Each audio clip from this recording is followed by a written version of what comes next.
조사 파트가 나왔어요. 네, 6가지 한번 여쭤볼 건데, 기본적으로 조사는 나이, 에너지, 만족, 성격. 자, 보세요. 아까 보면 이 퀴즈 및 조사를 하겠다라고 얘기했는데 조사가 너무 늦게 나오는 거야. 그러니까 앞에 나온 그 챕터는 찢어야죠. 퀴즈가 있고 그 다음에 조사를 하는 파트가 있는 거예요. 그러니까 그게 앞에 나온 두 개를 묶어서 하시면 안 된다는 얘기입니다. 시간이 너무 많이 썼기 때문에. 그래서 자, 지금부터는 여러분들의 개인적인 신상에 대해서 조사를 하겠습니다. 라고 얘기하면서 조사를 하는 거예요. 관심할 때 대우를. 근데 이게 어디서 온 얘기냐면요. 아까 제가 인생의 성공이라는 게 페이지를 거슬러 올라가는 강의는 잘못된 강의. 특별한 경우가 아니면 페이지를 거슬러 올라가지 않아야 돼요. 가령 질문을 받아서 설명하기 위해서 올라간다, 어쩔 수 없는 상황에서 의도해서 올라간다, 이런 거면 상관없는데 지금처럼 페이지로 올라가시면 안 돼요. 만약 계획됐다 그러면 그 조사 페이지 다음 장에 얘가 들어와야죠. 앞서 보여드린 페이지인데 이런 내용이 있었죠? 기억하시죠? 라고 얘기하셔야 되는 부분인 거예요. 페이지를 거슬러 가는 그 짧은 시간 동안 관객이 느낍니다. 준비가 덜 돼 있구나 라고 얘기하는 거예요.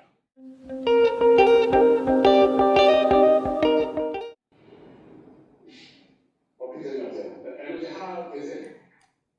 지금도 새로운 사람이 지나갔잖아요. 그러면 이제 오셨어요? 우리 쉬는 시간인데? 왜 늦으셨어요? 한번 물어보고 뭐 이렇게 늦었습니다. 진짜 주옥 같은 얘기 많이 했는데 안타깝습니다. 뭐 얘기 한번 이렇게 하고 그 다음에 좀 유머러스하게 활용하고 여러 가지 방법이 있습니다. 어쨌든 핵심은 이거예요. 강의실을 내가 장악하고 있는가 아닌가. 그래서 내가 강의실을 장악하는데 반대가 되지 않도록 하는 느낌을 주셔야 돼요. 다음 주에 강의가 또 이어지잖아요. 이런 여파가 다음 강의에도 영향을 미칩니다. 그러니까 확실하게 카리스마 있게 강의를 장악했다.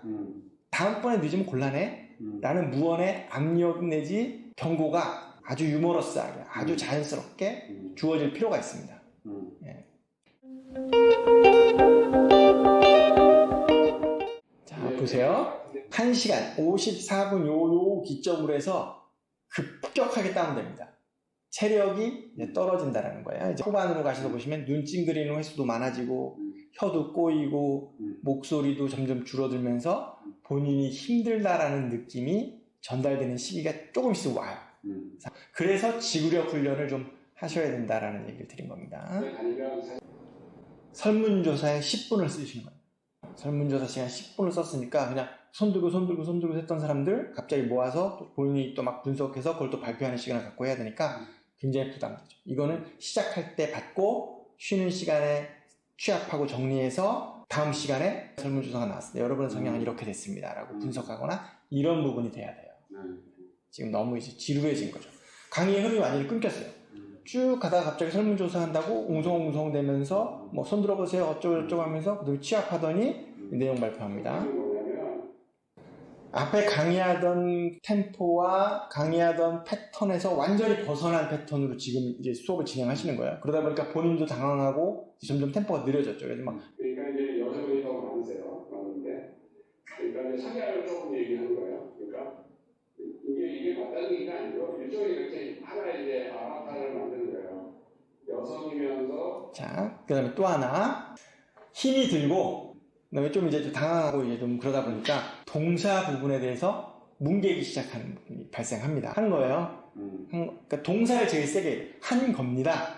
이렇게 해야 되는데 한 거예요. 그 다음에 여자분이 3명이고 남자분이 6명, 남자가 더 많아요. 뭐 이런 식으로 이제 뒤에 동사를 막 뭉개기 시작하는 거예요.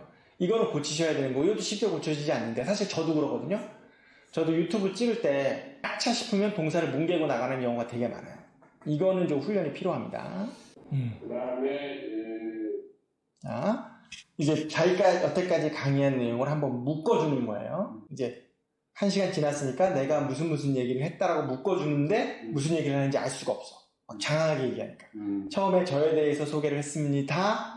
그 다음에는 창업에 대해서 이야기를 했습니다. 그리고 여러분에 대해서 조사를 했습니다. 여러 가지 퀴즈로서 성공 사례에 대해서도 얘기를 했습니다. 이렇게 끊어야 되는데 그렇지가 않은 거예요. 짧은 문장, 짧고 단. 짧은 문장, 짤이 안 지켜지면 다 흐트러집니다. 지금은 쉬는 시간이에요. 특급 강사가 지켜야 될 제일 첫 번째 동목이 이겁니다. 이거 명확하게 알고 계셔야 돼요. 어떠한 경우에라도 반드시 시간을 지켜야 돼요. 시간을 지켜야 됩니다.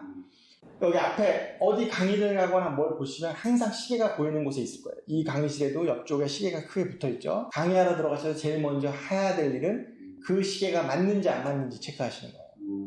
그래서 그 시계를 보면서 정확하게 땡치기 30초 전에는 수업을 정리해요. 자, 시간이 다 됐기 때문에 쉬는 시간 갖고 어쩌고저쩌고 해서 이렇게 하겠습니다 하면 땡 소리가 나면서 쉬는 시간이 돼야 돼요. 두 번째, 쉬는 시간에는 무조건 쉬어야 돼요. 딴짓하지 말고 그냥 쉬시면 돼요. 근데 학생들하고 같이 쉬는 게 부담된다. 보통 이제 좋은 공간에 강사 휴게실이 있죠. 강사 휴게실에 가서 쉬다가 2, 3분 전에 딱 나타나야 되는 거예요. 이게 신비주의고, 그렇지 않다 싶으면 강의실에 앉아서 그냥 학생들 반응을 한번 훑으면서 데이터를 축적하실 필요가 있어요. 내 강의가 어땠나 데이터를 축적하시는 것도 방법이고, 어쨌든 쉬는 시간에는 무조건 쉰다라는 걸 해야 돼요. 지금처럼 쉬는 시간에 질문하면 딱 잘라야 됩니다. 끝나고 아니면 끝나기 전에 질문 질의답변 시간이 있으니까 그때 질문해 주십시오 라고 얘기하셔야 돼요. 이게 왜 그러냐 하면 다른 사람에게 영향을 미쳐요. 이 사람이 질문함으로써 거기에 내가 또 답해줌으로써 되게 친절한 강사구나 라고 생각도 하겠지만 주변에 있는 사람들은 권위가 없는 사람이구나 라고 느낍니다. 내 권위를 내가 지켜야 되고, 또 한 가지는 저도 맨 처음에 강의 시작했을 때 되게 많이 범했던 우예요. 왜냐면 하나라도 더 가르쳐줘야 되니까 쉬지 않고 2시간 내리 달리자. 이건 엄청난 실수입니다. 왜냐하면 수업을 듣는 사람은 10분 쉬어야 재충전돼서 더 집중해서 들을 수 있어요. 발표하는 사람의 입장에서 보지 말고 수업을 듣는 사람의 입장에서는 쉬는 시간을 지켜주는 것이 굉장히 중요하다는 거예요. 그래서 반드시 쉬십시오라고 얘기를 해주셔야 돼요.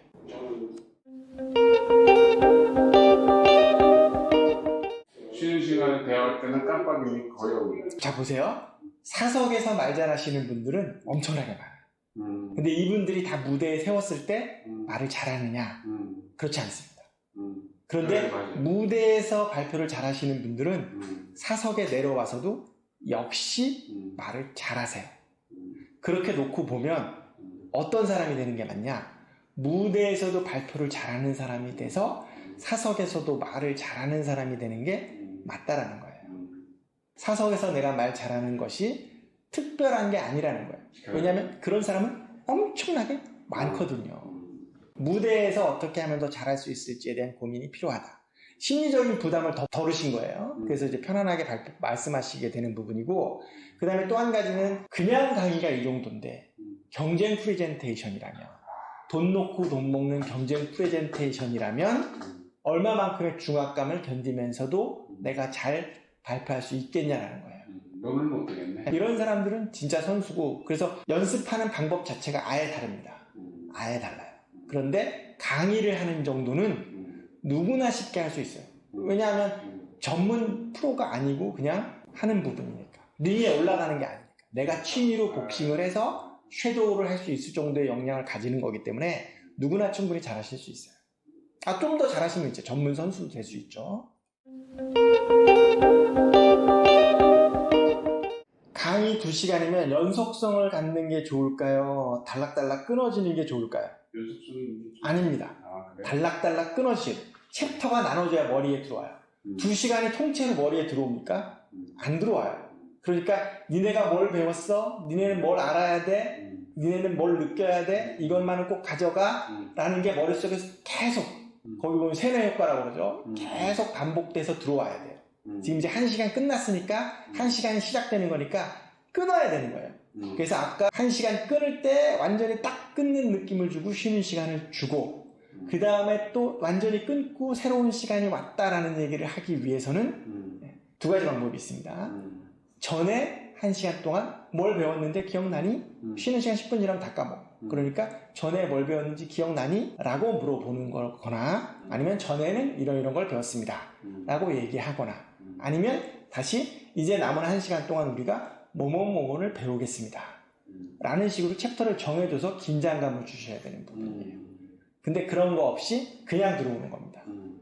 아니면 그 사람이 그냥 결혼하고 그런 데 익숙하면은 컨설턴트 해가지고 하면 되죠. 고개를 흔들리면서 마이크와의 위치가 흐트러지고 하울링이 생기면서 숨소리가 지금 들어오고 있어요. 사람들이 있어서 나는 이제 너 기회 있으면 돈 찾아서 열심히 노력하시는 수밖에 없어요. 근데 지금 이 창업 필요성에 대해서 아까도 설명하고 지금도 설명하고 또 설명하고 있어요. 그러니까 이것도 한 대 묶어서 창업에 필요한 건 이거야 라고 딱 못을 받고 그 다음에 창업에 대한 필요성 그런 사례에 대해서 쭉 얘기해 주시고 본인이 경험하신 것도 많이 있으시잖아요. 그런 사례들을 좀 챕터별로 정해서 가령 뭐 생산업에서는 이런 창업이 어떤 효과를 가져왔고 내가 어떻게 컨설팅해서 어떤 도움이 됐다. 두 번째는 서비스 같은 경우에는 이런 업종이었는데 이런 컨설팅을 통해서 이분이 갖고 있는 얼마나 재밌어요. 전쟁터에서 싸운 얘기만큼 재밌는 게 없어요. 그래서 그런 얘기들을 쭉 해주시면 되는데 또 창업의 필요성에 대해서 얘기하시니까 또 이거 좀 지금 다 창업하러 온 사람들인데 창업하고자 왔더니 창업의 필요성에 대해서 강변한다. 이거 뭐지? 이렇게 되는 겁니다.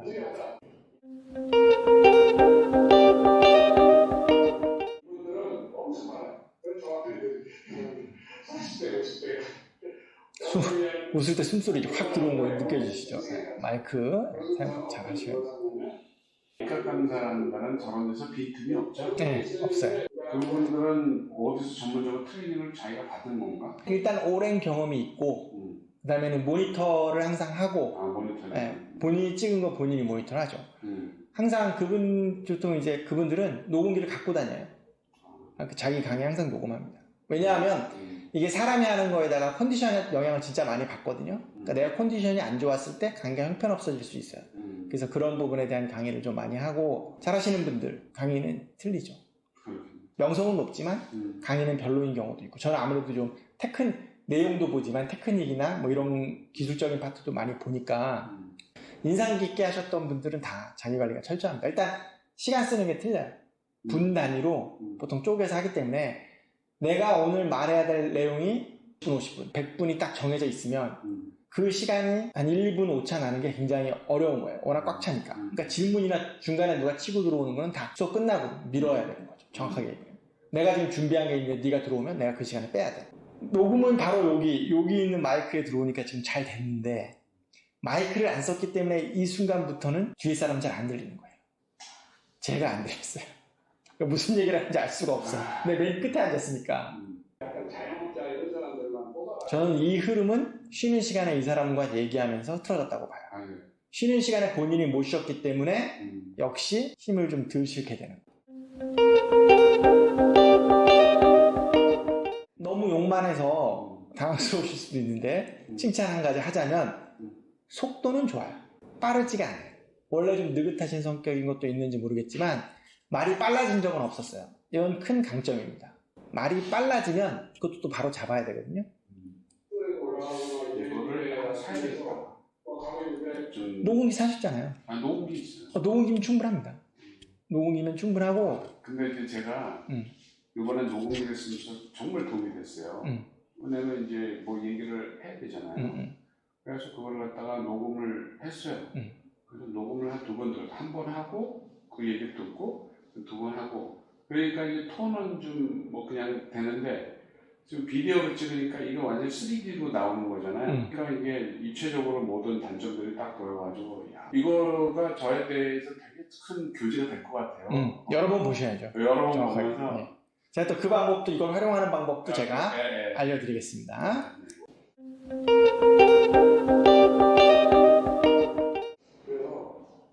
강제로 착륙되는 거죠. 이렇게 되는 거예요. 항상.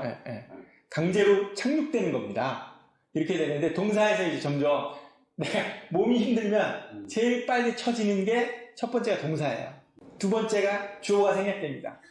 귀찮으니까 이제 주어가 좀 빠지는 거예요. 나는 지쳤다고 생각 안 하는데 내 몸은 지치고. 네, 지쳤습니다. 자, 지친다는 표현이 에너지가 100일 때 30, 20으로 떨어지는 게 지치는 게 아니고요. 에너지가 100일 때 80 밑으로 떨어지는 게 지쳤다는 거예요. 그러니까 실제로 에너지의 간극은 10%, 20% 정도 차이밖에 안 나야 되는 거예요. 사실은 그 간극이 되게 적어요. 한 90%? 한 5% 정도 원래 줄어들면 더 이상 못한다 이렇게 하는 거죠. 100에서 출발하면 95에서 끝날 수 있을 정도의 체력이 제일 좋고 100에서 시작했으면 최소한 80 밑으로 떨어지면 안 돼요. 그래서 제 책에서 제일 강조하는 게 지구력 훈련, 스태미너 훈련 이런 부분이 되게 고통스럽지만 꼭 해야 된다는 얘기가 그 얘기입니다. 이거 프로스펜 들고 발음을 하는데 정말 원래 그냥 발음하는 거하고 거의 유사해서 깜짝 놀랐어요. 얼마나 훈련을 했길래. 너무, 나 그러면서. 얼마 안 했어. 아니, 본인도 그러더라고. 이거 한번 이렇게 하고 나면 본인 목 찢어지는 것 같다고 그러는데. 그건 사실이에요. 근데, 나 깜짝 놀랐다니까. 내가 물어봤거든요. 물어보고, 발음이 안 나와. 발음 안 나와. 그래서 그냥 뭐 똑같이 읽을 수가 없어. 갭차가 50% 이상이야. 무슨 말인지를 난 못 아는데, 내가, 얼마나 하나 보자. 그리고 딱 들었는데, 거의 한 95% 싱크로율이 있더라고, 말하고. 20분 정도는 논스톱으로 읽어야 되고, 보통 A급 선수는 그거를 논스톱으로 20분짜리 3개를 붙여서 읽을 수 있어요. 그럼 1시간 동안 물고서 읽을 수 있다는 얘기잖아요. 그 정도 스태미너는 있어야 됩니다. 지쳤어. 좀 지쳤어. 왜 지친 줄 아냐면, 이런 추임새라든가 속도가 현저히 떨어졌어요, 지금. 톤이나 이런 부분이 떨어졌어요. 어쩔 수 없습니다. 그래서 스태미너 훈련이 좀 필요하고요. 내가 스태미너를 늘리지 못하면 페이스를 조절해야 돼요. 페이스. 그러니까 완급을 조절해서 내가 100이라는 에너지를 끝까지 가져갈 수 없다면 내가 80이라는 에너지로 출발해서 80이라는 에너지로 끝날 수 있도록 스태미너를 조정하는 방안이 필요합니다. 그게 이제 요령이죠. 보세요. 자연스럽게 뒷짐지시죠. 힘드니까 자연스럽게 이제 뒷짐을 지면서 하시는 거예요. 몸이 정신을 반영하는구나. 네, 뒷짐을 지시는 거예요. 뒷짐 지면 안 됩니다. 이게 얼마나 건방져 보입니까? 근데 말은 또 동년배로서 내가 또 여러분과 같은 배를 타고 간다는 뭐 이렇게 얘기하니까 뭐지? 이렇게 되는 거예요. 많이 하는 실수세요. 정신이